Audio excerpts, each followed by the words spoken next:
तो सर इसको पहले थोड़ा सा समझते हैं कि ये जो छोटा सा एक टापू है 2 बाई 2 किलोमीटर के आसपास का, इसको समझ लीजिए। अरे वाह। ठीक है।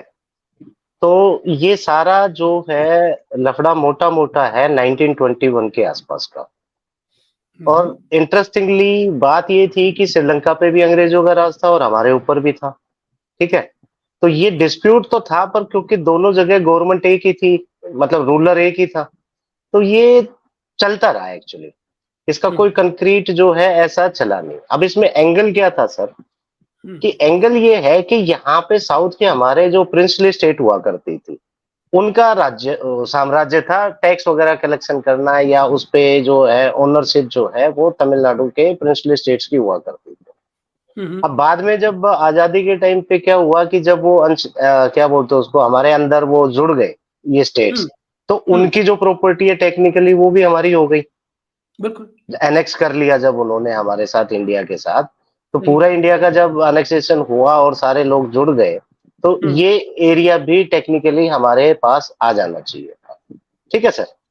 सही। लेकिन ये इसका कोई समाधान निकला नहीं और ये आइडिया चलता रहा। फिर हम्म। 1961 में सर एक बारी इसके ऊपर काफी साउथ में थोड़ा सा हंगामा हुआ, प्रदर्शन चालू हुए, कुछ कुछ डिस्प्यूट चालू हुआ। इधर श्रीलंका ने भी इसके ऊपर अपना ओनरशिप जो है वो डिमांड करना चालू किया सर। हम्म। 1961 में नेहरू जी ने कहा एक छोटे से टुकड़े के लिए क्या इतनी बहस करनी, मेरे पास ये फालतू के टॉपिक लेके मत आया करो। तो ही हम्म। Basically ignored. हम्म। ठीक है सर। हम्म। अब 1965 में सर, हम्म। ये थोड़ा सा इंटरेस्टिंग एंगल है थोड़ा समझने के लिए। जी। तो इस टाइम पे सर का जितने भी एक क्रिश्चियंस मिशनरीज थे या जो चर्च की जो प्रॉपर्टीज थी, तो अपने लाल बहादुर शास्त्री जी एक एक्ट लेके आना चाह रहे थे जिसको बोलते हैं चर्च एक्ट 1965। हम्म। तो उससे होता ये कि चर्चों की जो भी प्रॉपर्टी थी वो ultimately will become the Indian property. मतलब वो हम्म। स्टेट प्रॉपर्टी हो जाएगी। वो स्टेट प्रॉपर्टी बन जाएगी, भले ही चर्च उस पे अपना कार्यक्रम चलाते रहे। तो ये बड़ा बेशक। इंपॉर्टेंट था, बस बिरला अदरवाइज जी, वो चर्च। सॉरी टू इंटरप्ट, जो कमो बेश जो हमारे यहाँ जो मंदिर की जो भी प्रॉपर्टियां हैं वो भी ऐसे ही फंक्शन करती हैं, स्टेट की प्रॉपर्टी हो जाती हैं। जैसे वक्त का भी एक एग्जांपल जोड़ सकते हो इसमें। ठीक है। ओके। तो ये बेसिकली ये था। और इस टापू पे सर ना एक बड़ा फेमस सा चर्च हुआ करता था। अब आप समझिए कहानी होती है चर्च से स्टार्ट। ओके। तो वहां पे भी एक चर्च था। अच्छा, हम्म। लड़ाई क्या होती थी कि ये जब हमारे वाले जाना चाहते थे उधर चर्च में, या श्रीलंका आने वाले भी चाहते थे, तो बेसिकली हम्म। डिस्प्यूट ये होता था कि कौन जाएगा और कौन नहीं जाएगा, क्योंकि ये डिस्प्यूटेड लैंड था। प्लस यहाँ पे जितने भी मछुआरे थे वो टेम्परेरी बेस बनाते थे, जाल वाल साफ करते थे वगैरह वगैरह, जैसा कि मछली पकड़ने जाते थे, मछलियां पकड़ते थे, इस तरीके की एक्टिविटीज को वो हम्म। पार्टिसिपेट करते थे। हम्म। बट 1965 के अंदर ये एक्ट, इससे पहले कि ये पास हो पाता और चीजें हो जाती, अब मैं क्या बोलूं, लाल बहादुर शास्त्री जी की डेथ हो गई। तो ऐसा माना जाता है कि ये church act 1965 was one of the logic और could be one of the logic, जिसकी वजह से जो है वो रहस्यमय परिस्थितियों में जो है उनकी जो मृत्यु हुई। ये उनका टॉपिक खेल। वैसे इतना बड़ा है, इसको हम डिटेल में नहीं जाएंगे। सही। देन सर होता क्या है कि 1974 के अंदर फिर से प्रॉब्लम ज्यादा बढ़ जाती है। और इस समय जो डीएमके की सरकार होती है सर साउथ में अपना, तमिलनाडु में।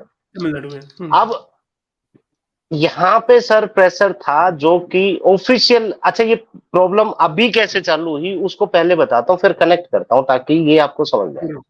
सही। तो यहाँ पे के अन्नामलाई जो है, आपको पता है बीजेपी के प्रदेश अध्यक्ष भी हैं और बड़े जुझारू नेता हैं। और जिस तरीके की खबरें हैं, तो बीजेपी यहाँ पे उनके नेतृत्व में मोदी जी के सपोर्ट के साथ काफी अच्छा कर सकती है, ऐसा बहुत सारे मीडिया वाले बोल रहे हैं। और आप जी। जमीन पे देखेंगे तो असर भी दिखाई दे रहा है ये। तो अन्नामलाई जी ने क्या करा, एक आरटीआई डाली कि भाई ये बताओ ये जो कच्चा तीऊ द्वीप है ये अल्टीमेटली श्रीलंका के पास पहुंचा कैसे। हम्म। और क्योंकि सेंटर में भी गवर्नमेंट बीजेपी की थी, तो आरटीआई में जवाब भी मिल गया और जितने भी डॉक्यूमेंट थे उस टाइम के वो भी मिल गए। तो समझ में आया सर कि हमारे उस टाइम की जो प्रधानमंत्री थी श्रीमती इंदिरा गांधी जी और डीएमके की सरकार ने मिलके चुपचाप से ये श्रीलंका को गिफ्ट कर दिया, जबकि उस टाइम का लीगल एंगल सारा इंडिया के फेवर में था। जितना भी लीगल एस्पेक्ट्स था, लॉ मिनिस्ट्री से ओके, फॉरेन मिनिस्ट्री हो या ऑडिटर जनरल का ऑफिस हो या और भी कंसर्न जितने भी डिपार्टमेंट थे, वो सारे क्लेम कर रहे थे कि इंडिया की प्रॉपर्टी है। बट उसका लॉजिक क्या दिया गया श्रीमती इंदिरा गांधी जी की तरफ से कि भाई चाइना जो है थ्रू श्रीलंका प्रेशर बना रहा है, अगर हम ये नहीं देंगे तो हमें एक और लड़ाई में जाना पड़ेगा। तो ये कॉन्स्पिरेसी को चाइनीज के कंधे पे रख के चलाया गया। और चाइनीज क्यों इंटरेस्टेड थे? क्योंकि इंडिया के इतने नजदीक उनको एक बेस मिल जाएगा फ्यूचर में, ठीक है ना सर? तो स्ट्रेटेजिकली ये उनके लिए बहुत ज्यादा इंपॉर्टेंट जगह थी। तो ये कह सकते हैं कि हमारी प्रधानमंत्री जी और डीएमके की सरकार कॉन्स्पिरेसी करके प्रेशर नहीं झेल पाई और ये गिफ्ट कर दिया गया सर, ठीक है सर? तो अब वापस से आते हैं सर कि ये 1974 में दे दिया गया और इसके आज की डेट में सारे लीगल डॉक्यूमेंट अवेलेबल है। जो प्रोसीडिंग हुई, जो नोट शीट बनी, जो जो मिनट्स ऑफ द मीटिंग बनती हैं, वो सारी चीजें आरटीआई के थ्रू जो है अन्नामलाई जी के पास आ गई। अब समस्या क्या है सर कि क्योंकि वो एरिया टेक्निकली अभी श्रीलंका के पास है, तो हमारे जो मछुआरे आज भी उधर पहुंच जाते हैं। तो जब कोई एरिया आपका होता है तो कुछ एरिया आपकी टेरिटरी बन जाता है, समुद्र का पार्ट में। तो कुछ मछुआरे गलती से उधर पकड़ चले जाते हैं, तो श्रीलंकन नेवी उनको पकड़ के जेलों में डाल देती है और कई कई सालों तक वो बेचारे जेल में ही बंद रहते हैं मछुआरे। उनके चक्कर में उस 1974 में भी सर बहुत बड़ा आंदोलन हुआ था, उसके बाद भी कई आंदोलन हुए, लेकिन उनको सुना नहीं गया। और आज भी आंदोलन होते रहते हैं, क्योंकि जिन परिवारों के मछुआरे श्रीलंकन नेवी ने उधर पकड़ के बंद कर रखे जेलों में, उनको कई कई महीनों तक, कई कई सालों तक छोड़ा नहीं जाता। तो आए दिन इस पे जो है बवाल जो है मचता रहता है। और अब बीजेपी ने क्योंकि ये मुद्दा उठा दिया है कि लीगली हम इसको वेरीफाई करेंगे कि ये दिया कैसे गया, सही दिया गया या नहीं दिया गया, और हम इस पे ओनरशिप क्लेम करते हैं और ये टापू हम लेके रहेंगे। तो ये पूरा राजनीतिकरण है इसमें सर। बहुत सारे एंगल आपको समझा दिए, चाइना का एंगल क्या है, चर्च वाला एंगल क्या है, ठीक है सर? और किस तरीके से डीएमके और कांग्रेस ने मिलके कॉन्स्पिरेसी रची और जिनका कोई हक नहीं था श्रीलंका को, उनको ये टापू दे दिया गया, जो हमारे लिए आज की डेट में बहुत बड़ी समस्या है, खासकर हमारे तमिलनाडु के भाइयों के लिए, जो मछुआरे हैं, जो मच्छी पकड़ते हैं और जो इलीगली डिटेन्ड हो जाते हैं श्रीलंका के द्वारा। Please sir. अच्छा, तो सिंगला साहब इसमें थोड़ा सा मुझे एक्सप्लेन और कीजिए। वो ये कि जैसे 74 में बताते हैं कि पहला एग्रीमेंट जो हुआ वो हुआ भारत और श्रीलंका के बीच में, और 4 एग्रीमेंट हुए थे सर टोटल।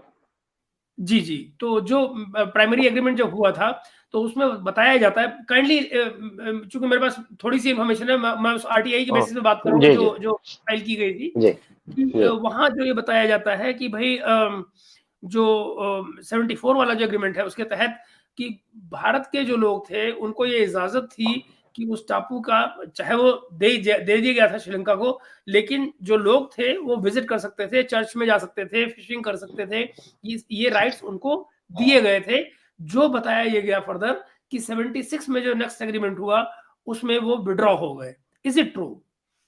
सर देखिए, ये मिला था उनको, राइट था जाने का, आने का। अब ये विड्रॉ हुआ है, इसके ऊपर मेरी पूरी नॉलेज नहीं है, कि मेरे हिसाब से ये अभी भी एग्रीमेंट स्टैंड करता है, ठीक है सर?